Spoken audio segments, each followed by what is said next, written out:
O feriado mais querido da América foi construído sobre uma base de puro absurdo. Antes de se tornar sobre jantares de família educados, a sua história foi definida pelo lançamento de aves em chamas através de campos de futebol americano, pela adoção do prato principal como animal de estimação da Casa Branca e por aterrorizar crianças com balões de desfile monstruosos. Encontramos 33 factos históricos que provam que o Dia de Ação de Graças sempre foi maravilhosamente e assumidamente estúpido. 1. Durante uns espantosos 60 anos, a cidade de Yellville, no Arkansas, celebrou o Dia de Ação de Graças com uma tradição tão singularmente imbecil que desafia toda a lógica: o lançamento de perus. Durante o seu festival anual, os organizadores carregavam perus vivos e aterrorizados para um avião a baixa altitude e empurravam-nos sem cerimônia pela porta a 500 pés de altura.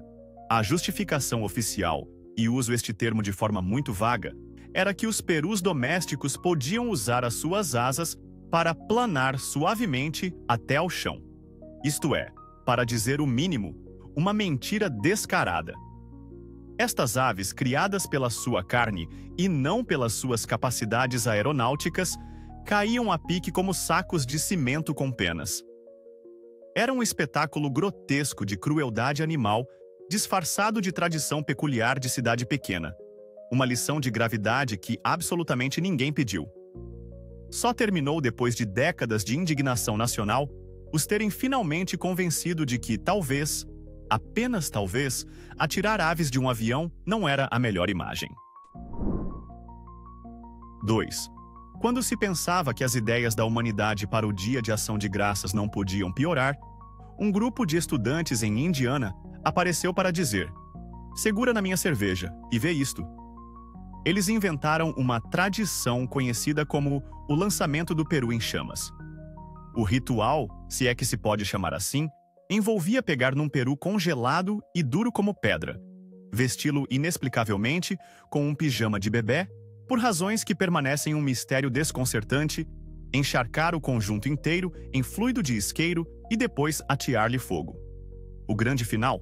Lançar este cometa de ave em chamas através de um campo de futebol americano. Isto não é apenas uma má ideia. É uma sinfonia de decisões terríveis.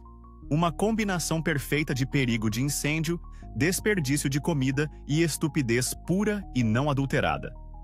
É o tipo de evento em que os bombeiros aparecem antes mesmo de se enviarem os convites.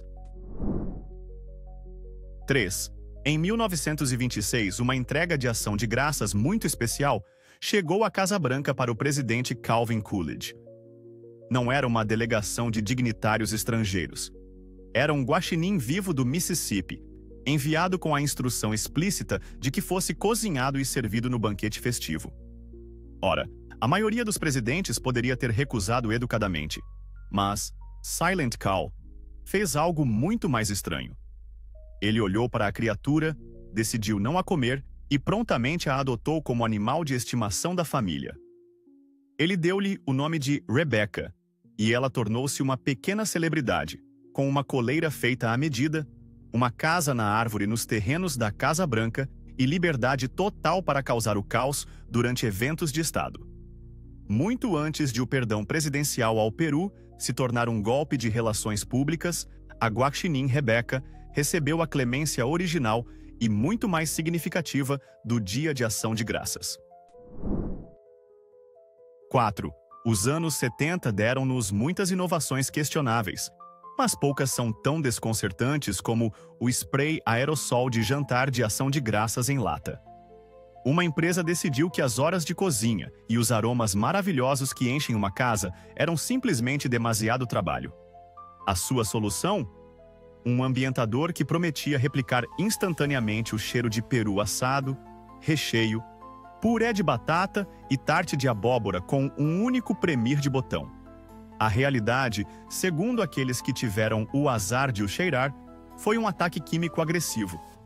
Em vez de um aroma acolhedor e nostálgico, era mais como o cheiro do fantasma de um jantar de TV, misturado com solventes de limpeza industrial.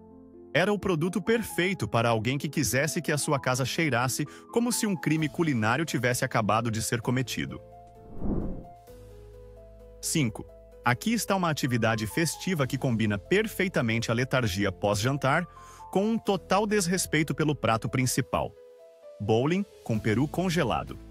Em certos cantos da América, é uma tradição perfeitamente normal pegar numa ave de 15 libras, solidamente congelada, colocá-la debaixo do braço e atirá-la por um caminho de acesso a um conjunto de pinos, que são geralmente garrafas de refrigerante de plástico. A física disto é um pesadelo. A ave é desequilibrada, impossivelmente pesada e tem as propriedades aerodinâmicas de uma pequena rocha. Mas o puro absurdo é o apelo. É provavelmente o único desporto do mundo onde, após o último lançamento, se pode levar a bola de bowling para casa, descongelá-la e servi-la ao jantar. É um testemunho da capacidade humana de transformar literalmente qualquer coisa num bizarro jogo competitivo. 6. O desfile do Dia de Ação de Graças da Macy's, de hoje, é uma montra de personagens de desenhos animados adoradas e amigas da família. Mas o primeiro balão gigante do desfile, que estreou em 1928, era algo saído diretamente de um pesadelo. Não era o Snoopy ou o Mickey Mouse. Era uma figura humanoide, monstruosa e sem nome, com uma cabeça disforme e irregular, um sorriso aterrorizante e fixo e olhos vazios e sem alma. As suas proporções estavam todas erradas, dando-lhe uma vibe perturbadora e de válida estranheza que era muito mais provável traumatizar as crianças do que encantá-las. Imagine olhar para cima e não ver uma personagem de desenho animado alegre, mas um demônio criança flutuante a derivar ominosamente pela Broadway. É um milagre que o desfile tenha continuado depois de uma estreia tão assustadora. 7. A 19 de dezembro de 1973, a lenda do Late Night Johnny Carson fez uma piada casual no seu programa sobre uma potencial escassez de papel higiênico. Ele estava, claro, a brincar, mas milhões de americanos a assistir em casa não perceberam a mensagem. O resultado foi um pandemônio imediato e nacional. Na manhã seguinte, as pessoas invadiram os supermercados, esvaziando as prateleiras de todos os rolos de papel higiênico que conseguiam encontrar, acumulando-o como se fosse ouro. Durante semanas, uma genuína escassez induzida por Carson assolou o país. Foi uma demonstração impressionante do poder da televisão e um olhar hilariante, embora ligeiramente preocupante, sobre a rapidez com que a sociedade pode desmoronar-se com o medo de ficar sem papel de 2 folhas. Continua a ser, indiscutivelmente, a piada de maior impacto alguma vez contada na história americana. 8. A ideia de que os perus são tão profundamente estúpidos que olham para a chuva com a boca aberta até se afogarem é uma peça clássica do folclore do Dia de Ação de Graças. É o exemplo de eleição da sua suposta falta de cérebro, pintando a imagem de uma ave que pode ser enganada por um simples evento meteorológico. Por mais satisfatoriamente estúpido que isto soe, é um mito. O comportamento está, na verdade, ligado a uma rara condição genética chamada espasmos torticulares tetânicos, que causa uma inclinação involuntária do pescoço para cima. Não é estupidez, é uma desordem neurológica. Mas sejamos honestos, o mito é demasiado engraçado para morrer. Cimentou a reputação do Peru como o tolo do reino animal, mesmo que a ciência insista que não é culpa deles. 9. Imagine que acabou de conseguir o primeiro balão gigante de desfile, um enorme gato Félix a flutuar majestosamente por Nova York em 1927. A multidão adora, o evento é um enorme sucesso e agora há apenas um pequeno problema. Não tem absolutamente nenhum plano sobre como tirar o ar dele. Esta foi a situação exata para os organizadores do desfile da Macy's. A sua solução de ponta? Simplesmente deixaram-no ir, soltaram o enorme gato e deixaram-no flutuar para o céu, presumivelmente esperando que se tornasse problema de outra pessoa. O grande final deste plano brilhante aconteceu quando o Félix colidiu com alguns fios telefônicos, onde rebentou e esvaziou sem cerimônias. Foi menos uma despedida gentil e mais uma execução pública por poste de eletricidade. Um fim verdadeiramente espetacular e idiota para um voo histórico. 10. Há momentos na história culinária que nos fazem questionar a sanidade coletiva da humanidade, e o turducken é um deles. Para os não iniciados, isto não é uma besta mítica. É um prato muito real e muito intenso. É um frango desossado, recheado dentro de um pato desossado, que por sua vez é recheado dentro de um peru desossado. É uma boneca russa de aves de pura glutonaria, uma matrioshka de carne criada por alguém que claramente pensava que o único problema com o jantar de ação de graças era não envolver aves suficientes enfiadas umas nas outras. Esta monstruosidade culinária tornou-se tão icônica na sua absurdidade que a palavra turducken foi oficialmente adicionada ao dicionário, cimentando o seu estatuto como uma parte legítima, embora insana, da nossa cultura. É o Monte Everest dos pratos festivos. Tenta-se simplesmente porque está lá. 11. Antes de as faces amigáveis e insufláveis do Snoopy e do SpongeBob agraciarem o percurso do desfile da Macy's, os organizadores optaram por uma abordagem mais orgânica ao entretenimento. O primeiro desfile em 1924 não teve balões. Em vez disso, pediram emprestados animais vivos do Jardim Zoológico do Central Park. Não eram apenas alguns pôneis. Estamos a falar de uma procissão completa de ursos, macacos, camelos e até elefantes a marchar pelas ruas movimentadas de Manhattan. Era um pesadelo logístico e de segurança pública à espera de acontecer. Esqueça o medo de um balão esvaziar. Os compradores tinham de lidar com a possibilidade muito real de serem pisoteados por um elefante confuso ou de terem o chapéu roubado por um macaco travesso. Eles sabiamente mudaram para balões pouco depois, presumivelmente porque eram menos propensos a comer um espectador. 12. O perdão presidencial ao Peru é uma das tradições políticas mais estranhas da América, mas o processo para nomear as aves sortudas eleva o absurdo a uma forma de arte. Estes nomes não são escolhidos por um comitê solene.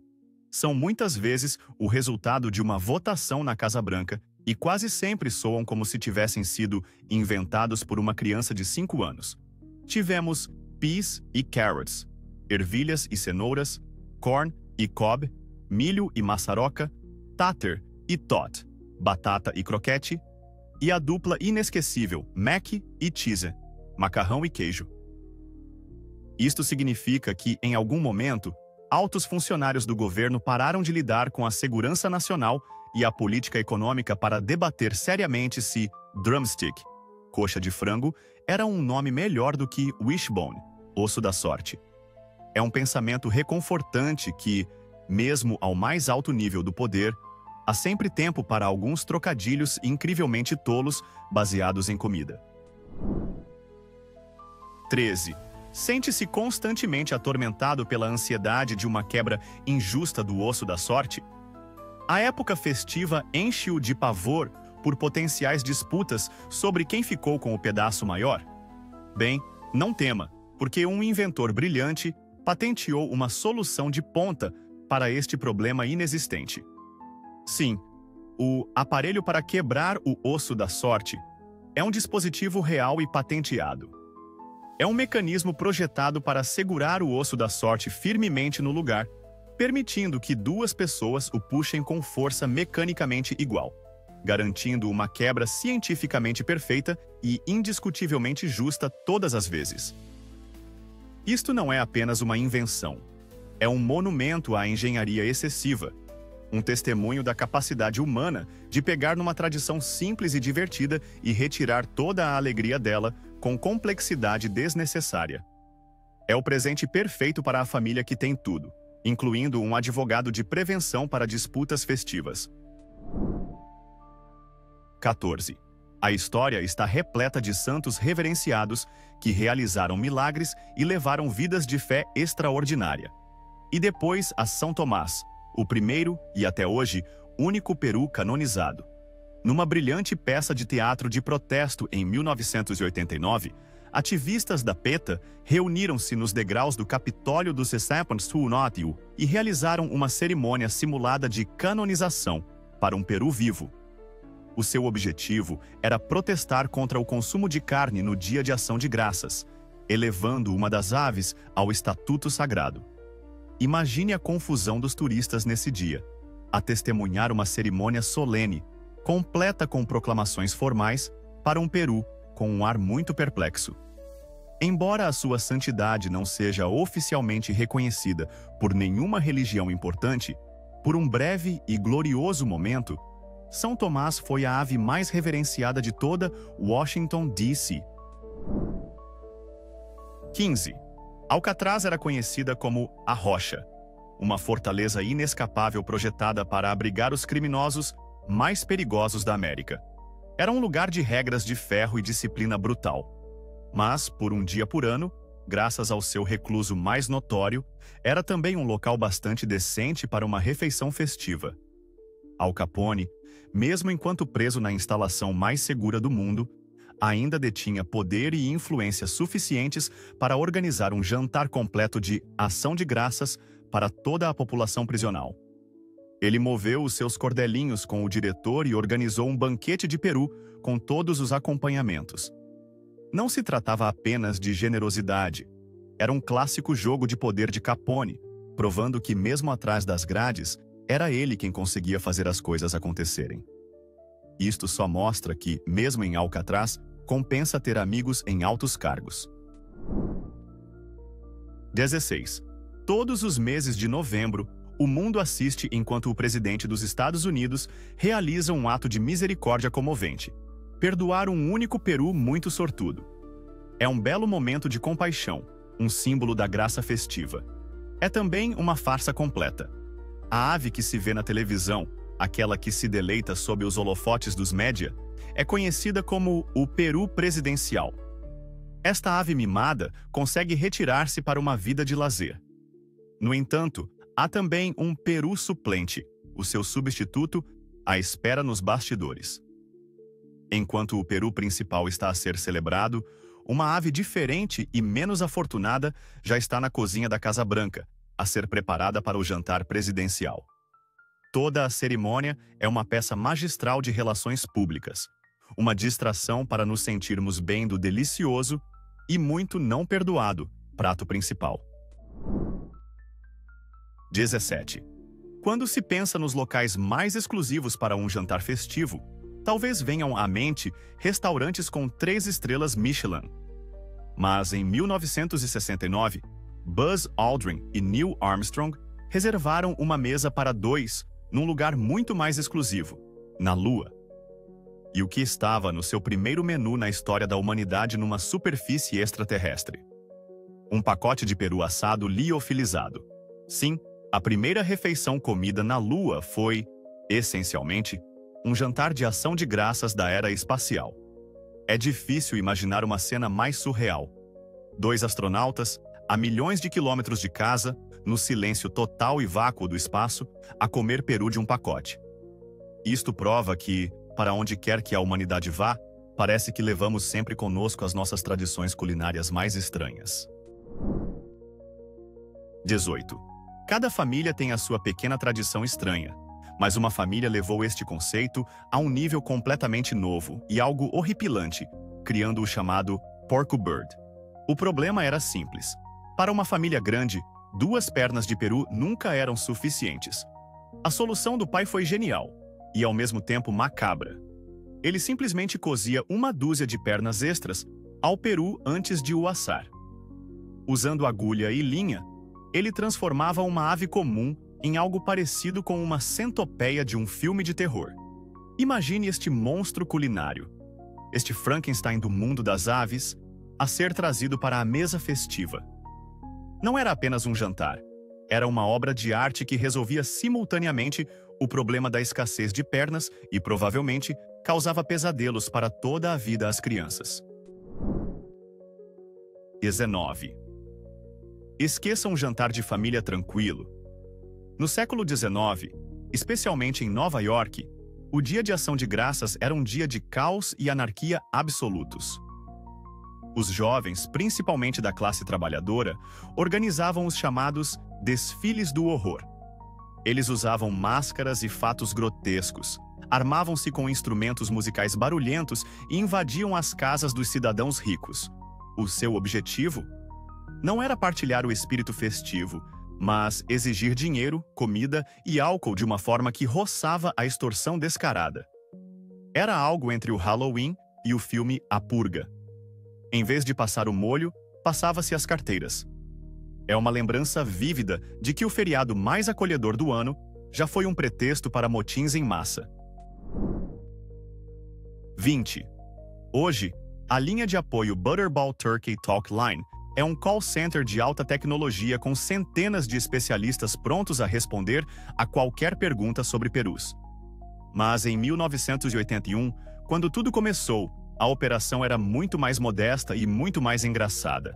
A linha consistia em apenas 6 economistas domésticas que atendiam às chamadas das suas próprias cozinhas nos seus telefones de casa.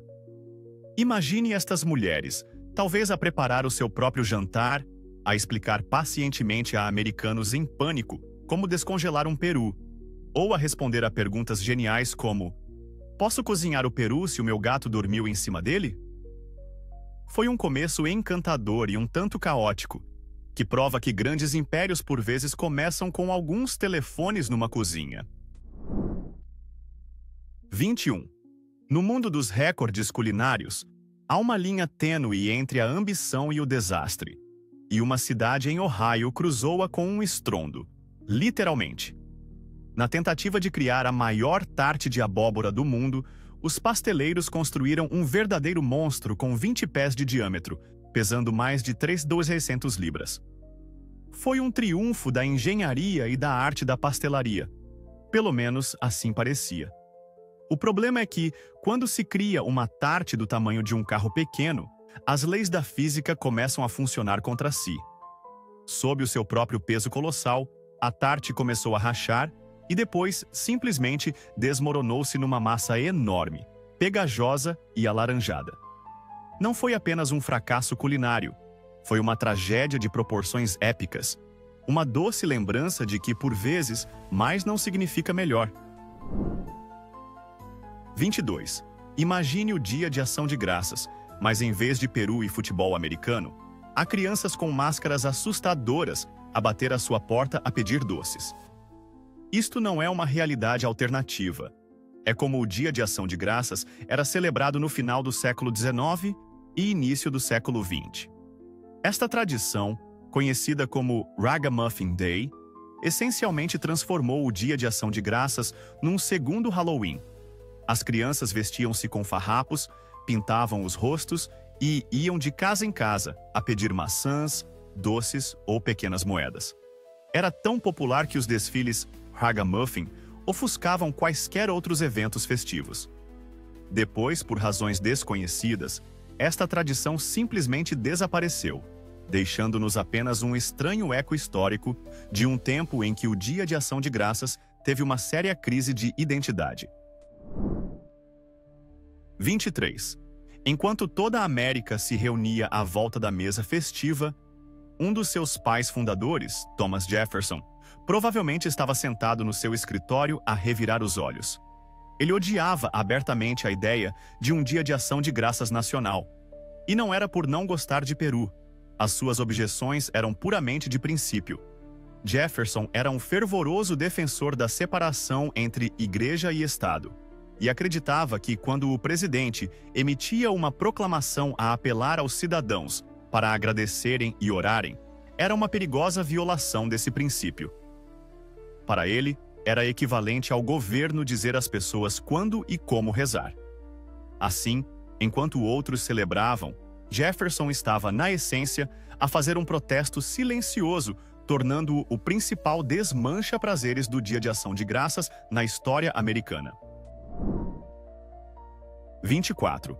Todos conhecem a imagem majestosa da águia de cabeça branca, o símbolo nacional dos Estados Unidos. Mas se Benjamin Franklin tivesse conseguido o que queria, o brasão do país seria adornado por um peru. Franklin desprezava abertamente a águia, chamando-a de uma ave de mau caráter moral, que é demasiado preguiçosa para pescar por si mesma e muitas vezes rouba o peixe de outras aves. Em vez disso, ele admirava o peru, chamando-o de uma ave muito mais respeitável e um verdadeiro nativo americano. Ele elogiava a sua coragem, afirmando que um peru não hesitaria em atacar quem quer que invadisse o seu quintal. Imagine esta realidade alternativa. Em vez da majestosa águia nas notas de dólar, estaria a ave que agora associamos principalmente a molho e recheio. 25. A imagem clássica do primeiro jantar de ação de graças está gravada na nossa memória coletiva. Peregrinos e nativos americanos reunidos à volta de uma longa mesa, centrada por um magnífico peru assado e dourado. É uma imagem encantadora, mas é quase certamente uma fabricação completa. Com base em relatos históricos da época, o prato principal nesse lendário banquete de 1621 foi provavelmente veado, pois os convidados Wampanoag trouxeram 5 veados com eles. Embora aves selvagens estivessem no menu, provavelmente incluíam patos, gansos e cisnes, não necessariamente peru. Ainda mais surpreendente, a mesa estaria carregada de marisco como lagosta, ameijoas e mexilhões, que eram abundantes e considerados comida de camponês na altura. Portanto, a peça central da sua refeição moderna de ação de graças provavelmente não compareceu ao evento original, que foi essencialmente um churrasco de 3 dias de marisco e veado. 26. Durante os anos sombrios da Grande Depressão, o presidente Franklin D. Roosevelt enfrentou uma nação a lutar com pobreza generalizada e escassez de alimentos. Com os preços do peru a disparar, ele e a sua administração lançaram uma ideia ousada, embora totalmente pouco apelativa. Por que não substituir o tradicional peru de ação de graças por algo mais acessível, como cavala? O governo chegou a lançar uma campanha para promover este peixe oleoso e de sabor forte como o novo prato patriótico das festas. Como provavelmente pode adivinhar, o público americano não aceitou. A ideia de reunir a família à volta de uma travessa fumegante de cavala grelhada para o seu grande banquete festivo foi recebida com um coletivo e nacional "não, obrigado". A proposta afundou mais rápido que um peso de chumbo, provando que mesmo nas profundezas de uma crise nacional, há certas tradições com as quais simplesmente não se brinca. 27. Enquanto a maior parte do país tirava um dia de folga para festejar e agradecer, o presidente James K. Polk estava ocupado a ser o maior desmancha-prazeres das festas. Na sua entrada de diário do Dia de Ação de Graças de 1845, ele não escreveu sobre família, gratidão ou comida deliciosa. Em vez disso, queixou-se de que todo o feriado era uma completa perda de tempo e que os gabinetes do governo estavam fechados e todos os negócios suspensos. Ele lamentou que estava no meu escritório a tratar dos meus deveres públicos, como se fosse o único adulto responsável numa nação de preguiçosos. Ele via toda a celebração como uma distração desnecessária dos negócios muito importantes de governar o país. Ele era, em essência, aquele chefe que lhe envia e-mails de trabalho num feriado nacional, um verdadeiro Grinch do Dia de Ação de Graças. 28. No clássico romance de Charles Dickens, Um Conto de Natal, o grande final da redenção de Scrooge é quando ele compra à família Cratchit um ganso premiado enorme para o seu jantar de Natal. Já se perguntou por que não foi um peru? Não foi apenas uma escolha aleatória. Foi um reflexo da realidade econômica na Inglaterra do século XIX. Naquela época, os gansos eram a ave festiva do homem comum, relativamente acessíveis e amplamente disponíveis. Os perus, por outro lado, eram um item de luxo importado e caro, um símbolo de estatuto reservado à elite rica. Portanto, quando Scrooge envia aquele ganso, ele está a fornecer uma refeição maravilhosa e comemorativa. Se ele tivesse enviado um peru, teria sido como oferecer-lhes um Ferrari, um gesto ridiculamente extravagante que teria parecido completamente exagerado. O humilde ganso era o símbolo muito mais relacionável e realista da alegria festiva. 29. Vá em frente, tente cantar Jingle Bells, sem imaginar imediatamente neve, trenós e o Pai Natal. É quase impossível. Mas este hino icônico de Natal nunca foi destinado a ser uma canção de Natal. Foi originalmente escrito em 1857 por um homem chamado James Lord Pierpont, com o título One Horse Open Sleigh, e foi composto especificamente para ser apresentado num concerto de escola dominical do Dia de Ação de Graças. A letra não faz menção ao Natal, a presentes ou a qualquer coisa remotamente relacionada com o feriado de dezembro. Era simplesmente uma canção divertida e secular sobre as alegrias dos passeios de trenó de inverno. Como saltou de uma canção de novidade do Dia de Ação de Graças para o rei indiscutível das canções de Natal, é um mistério histórico, mas é um caso clássico de uma canção a encontrar a sua verdadeira vocação completamente por acidente. 30.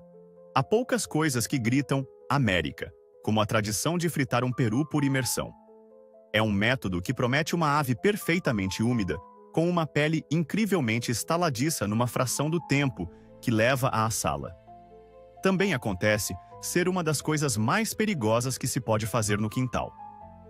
Todos os anos, os bombeiros de todo o país emitem avisos desesperados, enquanto as pessoas mergulham um peru congelado ou molhado numa cuba gigante de óleo a ferver, criando uma enorme bola de fogo que envolve o seu deck, a sua garagem e, por vezes, a sua casa inteira. Tornou-se um desastre tão previsível que o Dia de Ação de Graças é um dia de pico para incêndios domésticos na cozinha. É a tempestade festiva perfeita de excesso de confiança, física questionável e muito óleo inflamável. 31. Para a maioria de nós, o Dia de Ação de Graças é uma maratona de comida, um teste à capacidade do nosso estômago. Mas para alguns selecionados, é um desporto competitivo. Bem-vindo ao mundo dos concursos profissionais de comer peru, onde atletas do apetite se reúnem para fazer o impensável. Estes não são os seus comedores festivos comuns, são máquinas finamente afinadas de consumo em massa. O objetivo é simples: comer a maior quantidade de carne de peru assada humanamente possível dentro de um limite de tempo estrito, geralmente 10 minutos. O atual detentor do recorde mundial, o lendário Joey Chestnut, conseguiu devorar uns incríveis 9,35 libras de carne de peru de uma só vez. Isso é o equivalente a comer um peru pequeno inteiro sozinho no tempo que leva para ver alguns vídeos no YouTube. É simultaneamente horrível e profundamente impressionante. 32. Antes de a NFL tornar o futebol americano do Dia de Ação de Graças uma instituição nacional, o feriado era o território indiscutível das rivalidades universitárias. No final do século XIX, o Dia de Ação de Graças era o dia mais importante do ano para o futebol americano, o equivalente ao Super Bowl de hoje. A tradição começou com Princeton e Yale, que jogavam o seu jogo de campeonato no Dia de Ação de Graças na cidade de Nova York. Era um evento social massivo que atraía dezenas de milhares de espectadores. O momento era perfeito. Os estudantes universitários estavam em casa para as férias, tornando fácil montar equipas e atrair grandes multidões. Tornou-se tão popular que na década de 1890, mais de 5.000 jogos eram disputados em todo o país no Dia de Ação de Graças, cimentando o laço inquebrável do feriado com o jogo brutal e belo do futebol americano. 33. A Rocha de Plymouth é um dos artefactos históricos mais sagrados da América. É o local lendário onde os peregrinos supostamente puseram os pés em solo americano pela primeira vez, um símbolo de coragem, perseverança e o próprio início da nação. É também uma fabricação completa e total, inventada por um tipo mais de um século depois do facto. Os próprios peregrinos nunca mencionaram ter desembarcado em nenhuma rocha específica nos seus escritos detalhados. Toda a história originou-se em 1741, quando um homem de 94 anos, chamado Thomas Fontes, que nem sequer era nascido quando o Mayflower chegou, afirmou que o seu pai lhe disse que lhe tinham dito que esta era a rocha exata. Com base neste relato incrivelmente instável e de terceira mão, os habitantes da cidade ergueram a rocha, partiram-na prontamente ao meio e nasceu um mito nacional. É o símbolo perfeito para o Dia de Ação de Graças. Uma história que todos adoramos, baseada em algo que quase certamente nunca aconteceu. Esta foi a nossa coleção da loucura histórica do Dia de Ação de Graças. Mas sabemos com certeza que o absurdo não para por aqui. É aqui que você entra. Qual é o facto histórico mais estúpido e inacreditável sobre o Dia de Ação de Graças que fomos tolos o suficiente para omitir? Mergulhe nos arquivos, encontre algo ainda mais estranho e chame-nos a atenção nos comentários abaixo. Se aprecia a história que não tem medo de ser estranha, mostre algum apoio com um gosto e subscreva para mais.